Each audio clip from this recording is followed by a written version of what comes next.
Assalamualaikum warahmatullahi wabarakatuh. Apa kabar semuanya? Selamat malam Jumat semuanya. Mudah-mudahan malam Jumat yang mubarak. Amin Allahumma amin. Eh, kita akan berbicara tentang pondok pesantren ya. Oh iya, doakan dulu. Pondok pesantren Alisani ini kan hanya pondok pesantren kecil-kecilan dan merupakan pesantren terakhir yang didirikan oleh bapak saya, lembaga terakhir yang didirikan oleh bapak saya di istri yang terakhir.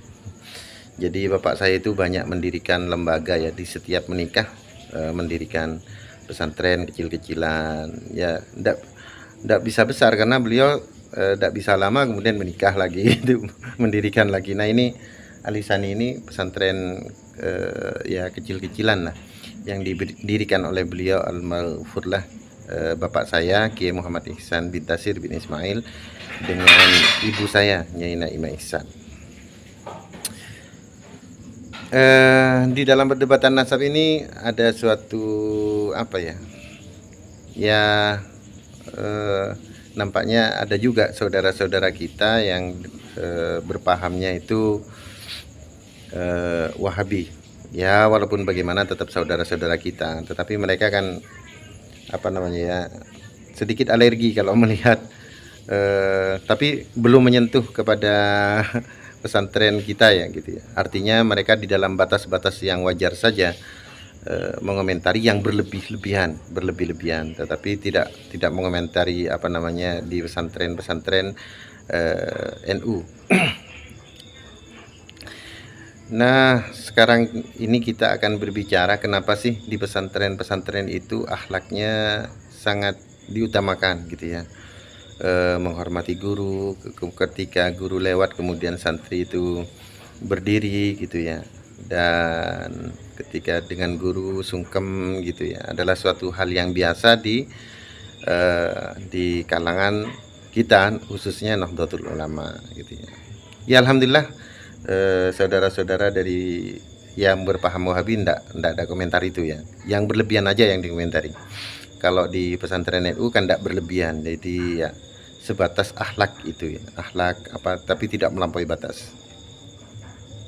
Tetapi bagaimanapun akhlak ketika kepada guru itu kan sangat-sangat tercermin ya. Kalau sampean lihat video-video misalkan di pondok pesantren Lirboyo, pesantren besar, eh, eh, Buduran, Panji, terus mana lagi Sidogiri, Peloso gitu ya, kan sangat luar biasa mendidik akhlak santrinya.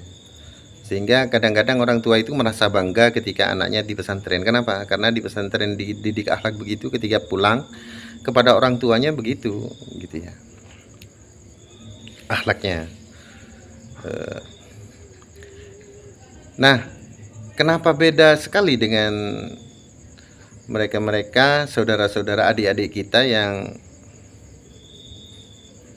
apa namanya ya, yang belajar yang bukan di kalangan kita ya. Penghormatan kan sangat biasa gitu ya, sangat biasa kepada ulamanya gitu ya. Karena memang di pesantren itu tidak lepas dari apa ya, ada kaitan dengan keraton yang sangat menjaga tata krama akhlak gitu ya. Nah, kebanyakan kalau dahulu-dahulu itu bukan Alisani, pesantren-pesantren itu didirikan oleh pangeran-pangeran, pangeran-pangeran kerajaan. Contoh misalkan yang jelas-jelas pangeran itu pondok pesantren di Jawa Barat lah, di Cirebon.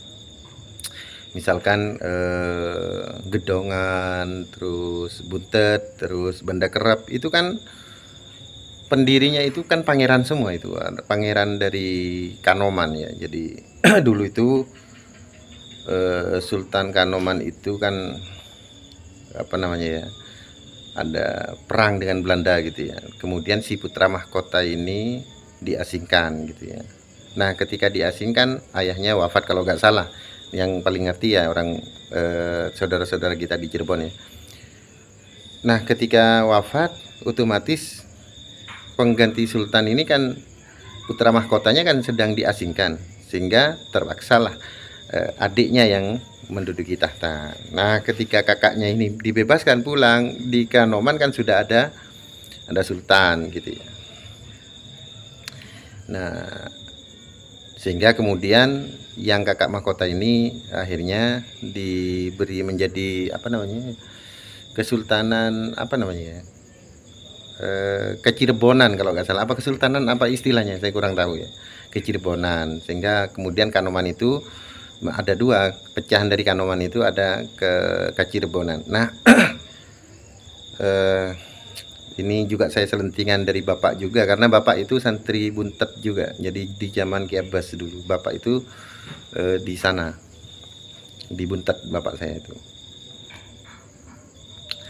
Nah kemudian